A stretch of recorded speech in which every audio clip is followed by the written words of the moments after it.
Desde Estados Unidos, desde la región y desde el mundo entero, también observamos con mucha preocupación lo que sucede en Colombia.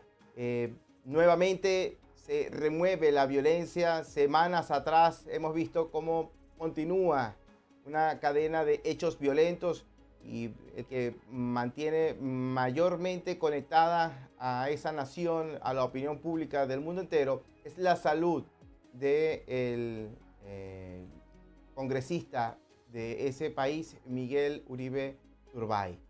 Hay gravedad todavía en su cuadro de recuperación. Se mantienen los médicos haciendo el mejor esfuerzo y se espera un pronto milagro. Mientras existe muchas conclusiones y también muchas expectativas de lo que puede suceder en este panorama político con una incidencia dentro de la opinión pública de ese país. Se conecta con nosotros por la vía digital Miguel Cardosa Cadenas. Él es periodista de La Razón en Bogotá. Miguel, muchísimas gracias.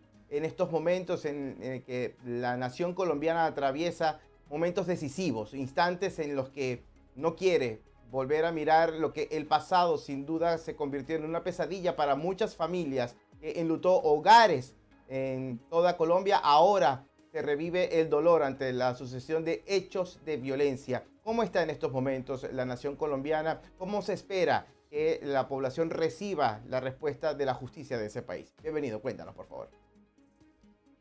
Hola José, gracias por este contacto. Sí, hay bastante expectativa sobre la evolución del estado de salud de Miguel Uribe, que es lo principal en este momento.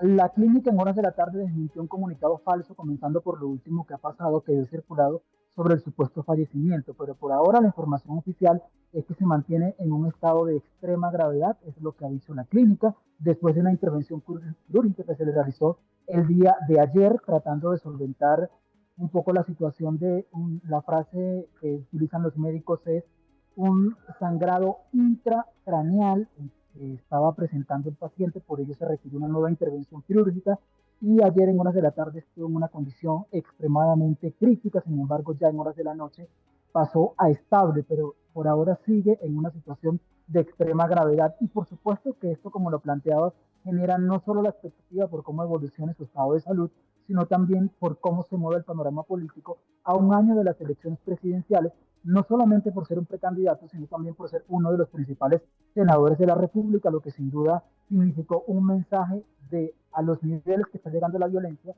y el impacto que podría tener en el desarrollo de la campaña. La utilización de un esquema de violencia para tratar de erradicar las voces de disidencia deja mucho que pensar hacia el gobierno de ese país por parte de la opinión pública, a pesar de que existe en estos momentos una investigación en desarrollo. Sabemos que el cuadro especulativo es lo que domina en estos momentos la conversación, atribuyéndole la responsabilidad de estos hechos a suposiciones. Miguel, quiero ser muy responsable en torno a esto. ¿Hacia dónde en estos momentos se orienta la investigación para establecer responsabilidades? Porque esto es muy grave lo que atraviesa Colombia.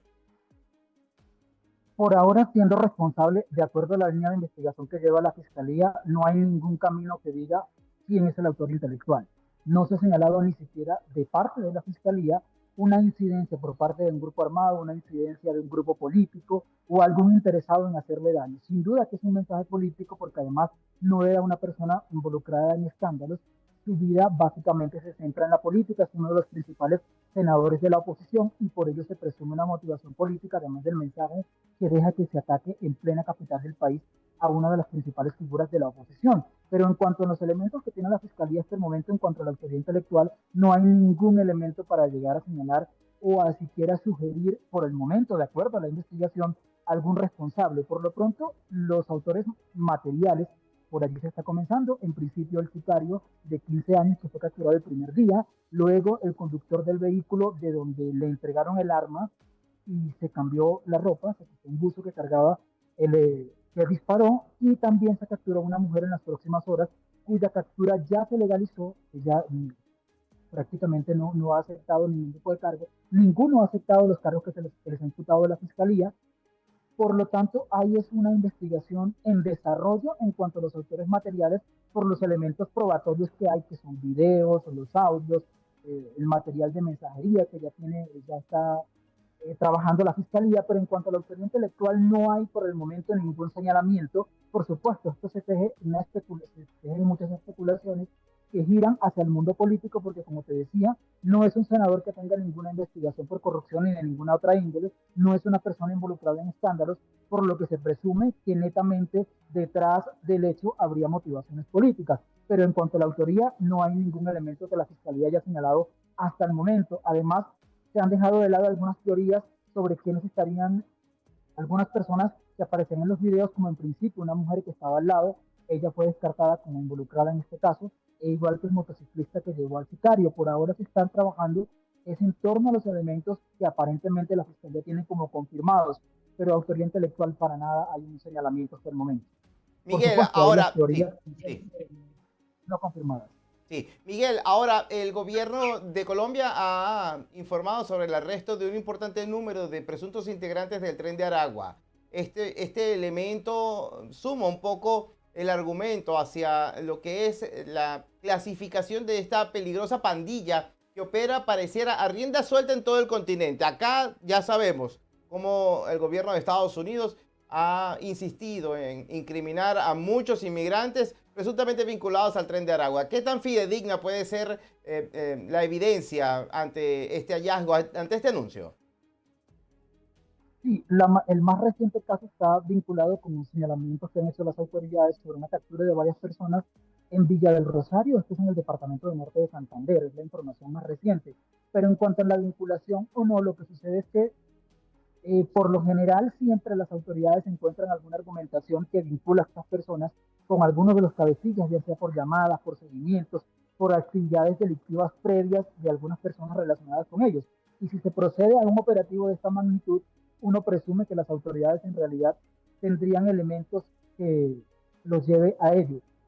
En algunos casos se dice que serían, bueno, personas vinculadas a este grupo, pero no necesariamente que serían de los originales, porque, entre comillas, por así decirlo, porque al principio no sería una banda tan grande, luego es que se ha expandido por Latinoamérica, pero de ir a desacreditar a la autoridad, de decir que no son o si son integrantes, más allá de a qué banda pertenezcan, las autoridades parecen tener elementos que sí los vinculan con el crimen. Entonces, indiferentemente de señalar la nacionalidad, en realidad no es un caso tan complejo en el país como ocurre en otras naciones, donde quizás por aspectos xenófobos se menciona con más crudeza, y a priori, en este caso yo creo que las autoridades sí tienen elementos para creer que muchas de las personas que son capturadas y las vinculan con este grupo realmente sí están involucradas en delitos. Por supuesto, serán las investigaciones las que los determinen. Ahora bien, determinar si pertenecen o no directamente a esta banda es difícil en el sentido de la prensa, pero de acuerdo a lo que dicen las autoridades, sí Claro. hay suficiente información que les lleve a creer que en realidad sí están relacionados con esta banda criminal, porque parece que uno lo que intuye en medio de un análisis sencillo de la situación es que muchos de estos pequeños grupos o utilizan ese nombre o son pequeñas facciones que al final se van uniendo entre sí para formar parte de este grupo armado o lo utilizan como una fachada para aumentar su poder de intimidación. Exactamente. Este elemento, el que acabas de mencionar al final, es el que generalmente se infiere acá en Estados Unidos para tratar de intimidar hacia la colectividad cuando un sujeto de estos se atribuye pertenecer al Tren de Aragua y resulta que más bien resulta también convertirse en un elemento incriminatorio para la justicia del país donde se encuentra. Miguel, muchísimas gracias. Gracias por esta oportunidad de exponernos y hacernos entender la realidad y la complejidad que atraviesa en estos momentos la sociedad civil en Colombia. Un gran abrazo a la distancia. Hasta la próxima. Hasta la próxima, me despido del Congreso de la República, que está un debate crucial de la reforma laboral. Esta semana se finaliza la legislatura y el ambiente político está bastante caldeado, además, por supuesto, la expectativa de la salud del senador Miguel Uribe.